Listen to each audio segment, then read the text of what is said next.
First of all, it is related to export turnover policy.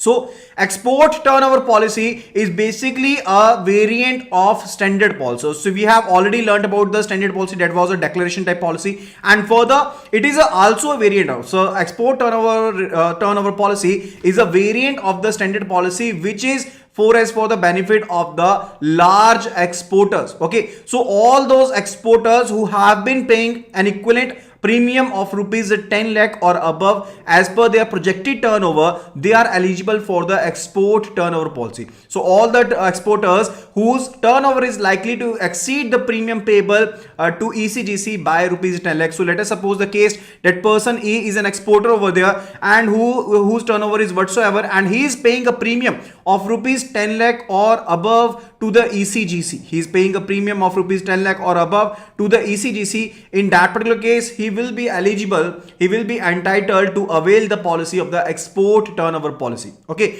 now the policy envisages projection of the export turnover of the exporter for the year. So now for that particular purpose, the projected turnover is to be recognized, and further based upon that initial determination of the premium would be there, and further if there is any difference at the end of the period, then that particular difference between the premium will be adjusted. Let us say that the projected turnover by the exporter was said to be 250 crore, but at the end of the year, the projected turnover, let us suppose it was 275 crore. In that particular case, whatever the difference amount on over and above the projected turnover of rupees 25 crore is to be paid by the exporter. Okay, so that is a case related to that. So this is also a variant of the standard policy, first of all, and further it is available so as for the benefit of the large exporters, and it can be availed by those exporters by whom the premium payable on their projected export turnover is above rupees 10 lakh or rupees 10 lakh. Okay, and further it is related to additional discount in premium with an added incentive for increasing the exports beyond the projected turnover. So in the same example, if we took the case that the projected turnover is given to be 250 crore by the exporter E, and so as to increase the exports beyond the projected turnover, an additional incentive will be given on the premium over and above if the export turnover is above rupees 250 crore. In that particular case, additional benefit will be given. After that, it is related to offers simplified procedure for premium remittance. So premium can be remitted in a very simplified manner, and further filing of the shipping information can be done in a very simplified manner. That is basically are the pros of this particular policy. Then it is related to higher discretionary credit limits on overseas buyers. So discretionary limits are being given to the banks over there, and in this particular case of policy, higher discretionary credit limits are available based upon the total premium paid by the exporters under this particular policy, and maturity period for this particular policy is up to 12 months, that is 1 year. In most of the other as respects, the provisions relating to the standard policy will apply to the turnover policy. So whatsoever provisions are applicable on the standard policy, because I already told you that this is a variant of the standard policy, so all the provisions which are applicable over there in the standard policy are applicable to the turnover policy also. You need to remember only one thing very importantly. First of all, it is available just for large exporters whose yearly premium to be paid on the annual projected turnover, export turnover, is rupees 10 lakh, and further if the projected annual turnover is greater, if let us suppose the actual projected turnover is greater than that of the projected annual turnover, in that particular case extra incentive on the premium will be given. Okay, then it is related to the consignment export policy. Now what is basically the consignment exports? So in the case of the consignment exports, the exported goods are not exported to the ultimate user, but first of all these are exported to some agent in some other country, and further agent is having the responsibility so as to sell out the goods, and further so as to manage the credits and all the other things.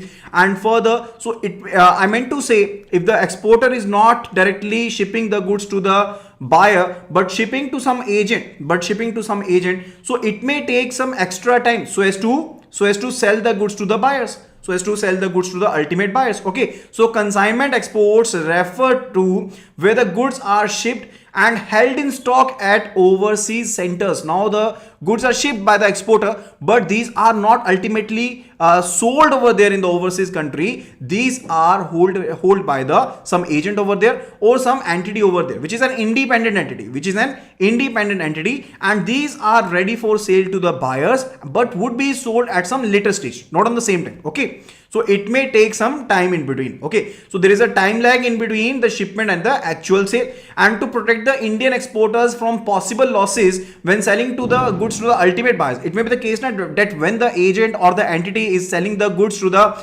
ultimate buyer, there may be some losses. There may be some losses on the end of the agency, or it may be at the end of the buyer itself, that the buyer is unable to pay the amount. Okay, so let us suppose the case that the goods are sold by the person A to B1, B2, B3 and B4. So it may be the case that there is some issue at the end of B1, that is the ultimate buyer. It may be the same, it may be the case that there is some issue at the end of the agency. Okay, so in that particular case, this particular policy protects the Indian exporters from the same. Okay.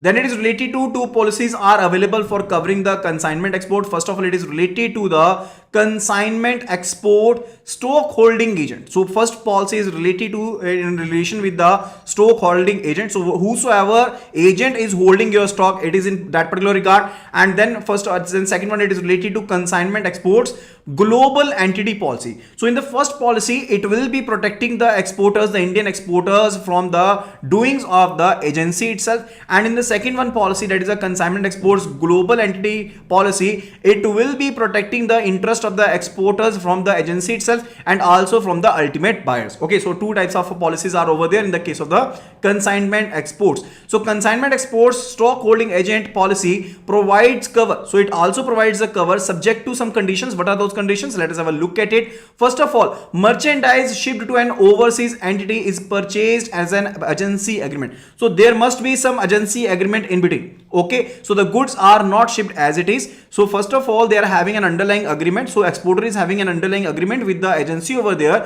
which is an independent agency over there, and the contract says each and everything about it. So each and everything is already covered in the said agreement, that is a contract. Okay, and after that, the overseas agent is an independent and separate legal entity and with no associate, sister, concern, relationship with the exporter. So it is an independent entity, and also the agent's responsibilities could be all of the following. Okay, so what would be the responsibilities of the agent? It could be related to receiving the shipment, it could be holding the goods in the warehouses, or it could be identifying the ultimate buyers. Okay, and so as to sell the goods to the buyers, and so as to procure the proceeds, and further so as to remit the proceeds to the exporter over there. So these could be the different responsibilities which could be there in the purview of the agency over there, which is an independent entity over there. Okay, so there is an underlying agreement with the agency, and the particular policy related to the stock holding agency will be protecting the exporter from all these interests which are covered under the underlying contract. Is that clear?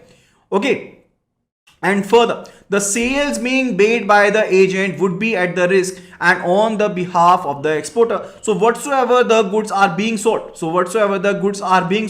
those would be sold at the risk of the exporter itself, because it is ultimately the exporter who has invested in the money and who is basically exporting the goods to the agency itself. Agency is responsible only and only for receiving the goods, procuring the goods, and further to identify the buyers, further the selling the goods to the buyers, and further to deal with the proceeds. But it is not basically dealing with the money invested in those particular goods. Okay, so there is a risk, all the risk is borne by the exporter itself, and this particular policy will be covering it all. Okay, then it is a case of the financial guarantees. Now we have already covered all the policies over there. Now it is related to the financial guarantees.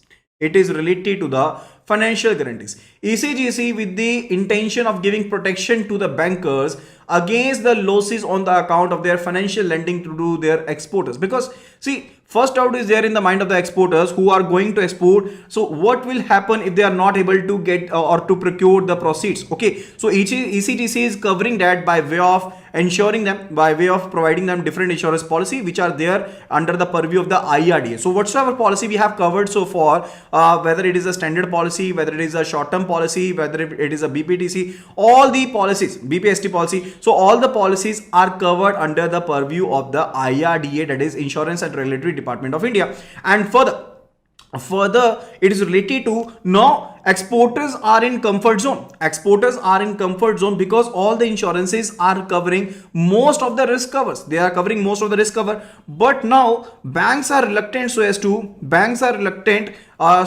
advance the money to the exporters. Why so? Because banks are thinking that what if the proceeds are not received, but the exporters have already taken the amount from us, already have taken the credit from us. In that particular case, the banks are at risk. The banks are at risk. So in that particular case, a counter guarantee. So in that particular case, a counter guarantee is basically given by the ECGC in the favor of these financial institutions on behalf of these exporters. Okay, so that is a topic that we are going to cover right now. So ECGC with the intention of giving protection to the bankers against the losses. So if there is any loss on the account of their financial lending, so whatsoever amount has been lent by the banks to the exporter over there, and further if there is any kind of loss in that particular case, that particular loss will be covered by will be borne by the ECGC, because ECGC extends a financial guarantee to the banks. And further, this in turn leads to an additional security for the bankers. Now banks are having an additional security because